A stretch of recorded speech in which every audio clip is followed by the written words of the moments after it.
देश की राजधानी दिल्ली, जहां हर रोज दिल में हजारों सपने और जरूरतें लिए जुड़ने वाले लाखों कदम शहर की भागदौड़ को कुछ और बढ़ा देते हैं।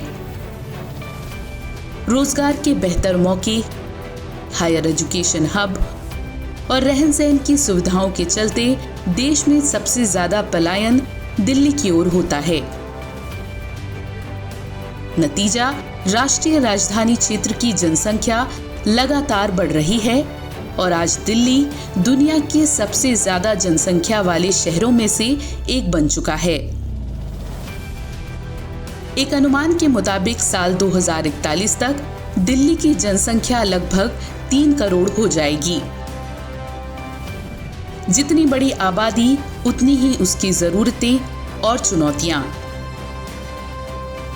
दिल्ली की नगरीय व्यवस्था को संभालने के लिए मुख्य रूप से 3 अर्बन लोकल बॉडीज काम करती हैं। इनमें सबसे बड़ी जिम्मेदारी दिल्ली नगर निगम की है, जो दिल्ली के 94% से ज्यादा क्षेत्र की व्यवस्था को संभालती है। इनमें 43 लाख घरों से निकलने वाले कचरे का प्रबंधन भी शामिल है। दिल्ली से रोजाना 11,000 टन कचरा निकलता है। देश में solid waste management and handling rule 2016 के आने से पहले इस कचरे का एक बड़ा भाग दिल्ली की 3 डंप साइट्स गाजीपुर, भलसवा और ओखला लैंडफिल में जाता था, जिससे लगभग 4 दशकों में कचरा पहाड़ों के रूप में इकट्ठा हो गया था। कूड़े के ये पहाड़ न सिर्फ आसपास के क्षेत्र में बदबू फैला रहे थे, बल्कि प्रदूषण का कारण भी बन गए थे। लेकिन सबसे बड़ा सवाल था कि इस लेगेसी वेस्ट को कैसे खत्म किया जाए। दिल्ली नगर निगम ने वैज्ञानिक तरीके से कचरे के इन पहाड़ों को खत्म करने का बीड़ा उठाया। इसके लिए कई मुहिम चलाई गईं। जन जागरूकता और कम्युनिटी लेवल वेस्ट मैनेजमेंट जैसे गीले कचरे के लिए लोकल कंपोस्टिंग यूनिट्स और सूखे कूड़े से मटेरियल रिकवरी सुविधाएं शुरू की गईं। आरएमसीडी कुल कचरे से औसतन 7,000 टीपीडी कचरे को वेस्ट प्रोसेसिंग फैसिलिटीज के माध्यम से संसाधित कर रही है और बाकी 4,000 टीपीडी कचरा ही डंप साइटों पर जाता है। दिल्ली नगर निगम के ये प्रयास भारत सरकार के स्वच्छ भारत और वेस्ट टू वेल्थ जैसे अभियानों को बल दे रहे हैं। कचरे के पहाड़ों को खत्म करने का एक वैज्ञानिक तरीका है बायो माइनिंग। साल 2019 में नेशनल ग्रीन ट्रिब्यूनल द्वारा दिल्ली की 3 मुख्य नगर महापालिकाओं को निर्देश जारी कर साइट्स पर ट्रॉमलिंग मशीनें लगाकर बायो रेमिडिएशन द्वारा इन साइट्स को खत्म करने का लक्ष्य दिया। एमसीडी ने स्वच्छ भारत अभियान 2.0 के अंतर्गत नवंबर 2022 में 3 निजी कंपनियों को अपनी निगरानी में 18 महीने के लिए काम सौंपा, जो बहुत तेजी से डंप साइट्स पर जमा पुराने कचरे को वैज्ञानिक तरीके से हटाने का काम कर रही हैं। लक्ष्य है साल 2024 तक 3 डंप साइट्स को कचरा मुक्त करना। बायो माइनिंग कचरे के ढेर को उनकी जगह पर ही समाप्त करने का एक वैज्ञानिक तरीका है। इस प्रक्रिया में सबसे पहले पुराने जमा कचरे के ढेर बनाकर उनमें रसायन युक्त बायो कल्चर मिक्स कर निश्चित समय के लिए छोड़ दिया जाता है। इस डंप में आमतौर पर हर तरह का कचरा शामिल होता है। लगभग 27 दिन के बाद कल्चर मिक्स कचरे को ये ट्रॉमल मशीनों द्वारा अलग अलग किया जाता है। इस तरह प्लास्टिक, रबर, लकड़ी, कपड़ा जैसा ज्वलनशील कचरा यानी कि आरडीएफ अलग हो जाता है। पत्थर और ईंट के मलबे के रूप में सीएनडी कचरा प्राप्त होता है और बच जाता है इनर्ट के रूप में निष्क्रिय कचरा। कचरे से प्राप्त होने वाले 5 से 10% आरडीएफ को आसानी से वेस्ट टू एनर्जी में कन्वर्ट किया जा सकता है। इसलिए इस कचरे को वेस्ट टू एनर्जी प्लांट्स के साथ साथ सीमेंट प्लांट और दूसरी इंडस्ट्रीज में सस्ते ईंधन के तौर पर इस्तेमाल किया जा रहा है। कचरे से 15 से 20% मिलने वाले सीएनडी को प्रोसेस कर उसे कंस्ट्रक्शन इंडस्ट्री में दोबारा प्रयोग में लाया जा रहा है। सम्मिलित रूप से 70 से 75% इनर्ट और CND के रूप में प्राप्त होने वाले कचरे को विभिन्न निर्माण परियोजनाओं जैसे नेशनल हाईवेज, एक्सप्रेसवेज और अन्य सार्वजनिक निर्माण में फिलिंग के लिए भेज दिया जाता है। तीनों डंप साइट्स पर बायोमाइनिंग का काम सुचारू रूप से चल रहा है और समय के मुताबिक पूरा होने की उम्मीद है।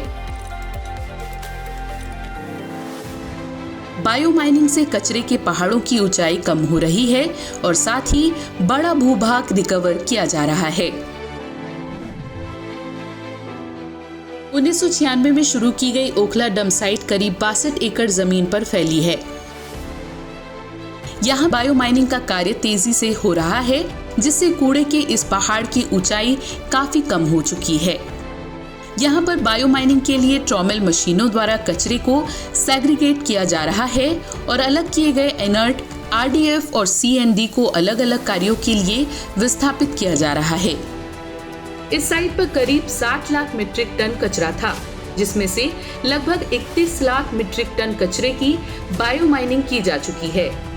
ड्रोन सर्वे द्वारा अपशिष्ट डंप का वॉल्यूमेट्रिक मूल्यांकन, ढलान विश्लेषण और डंप साइट के परिवर्तन की जांच की जा रही है। इसके नजदीक तेहखंड वेस्ट टू एनर्जी प्लांट स्थापित होने से यहाँ पर नया कचरा भी आना बंद हो गया है।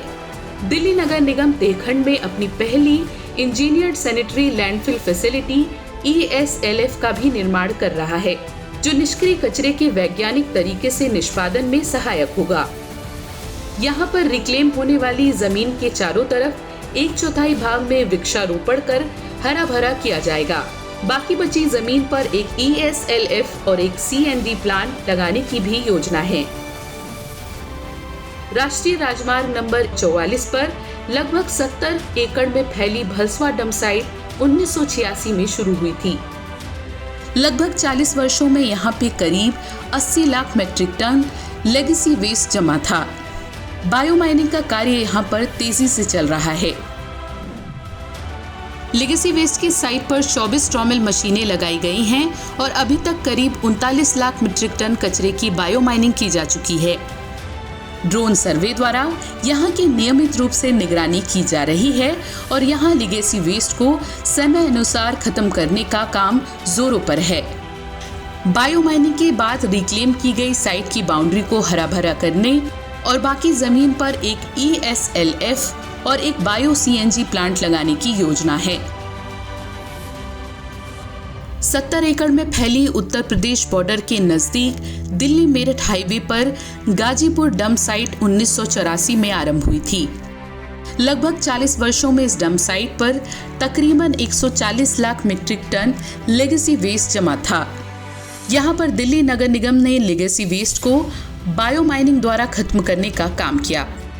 इसके लिए MCD ने प्रक्रिया की प्रगति की निगरानी के लिए ड्रोन आधारित सर्वेक्षण के लिए सलाहकार नियुक्त किया है।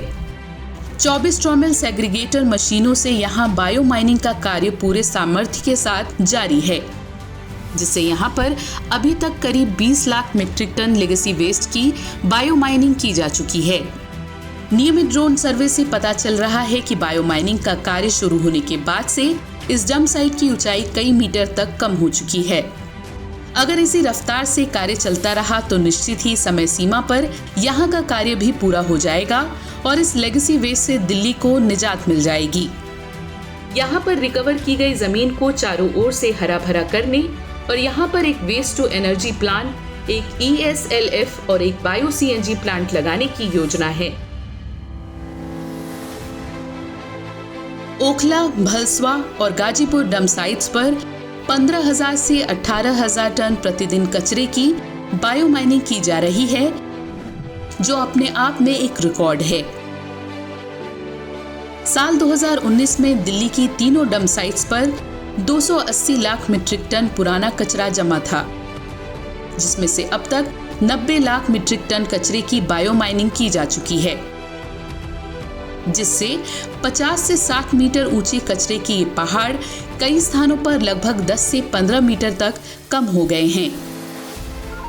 दिल्ली नगर निगम के इन प्रयासों से दिल्ली को न सिर्फ कचरे से निजात मिल रही है, बल्कि एक सुंदर और स्वच्छ वातावरण का निर्माण हो रहा है।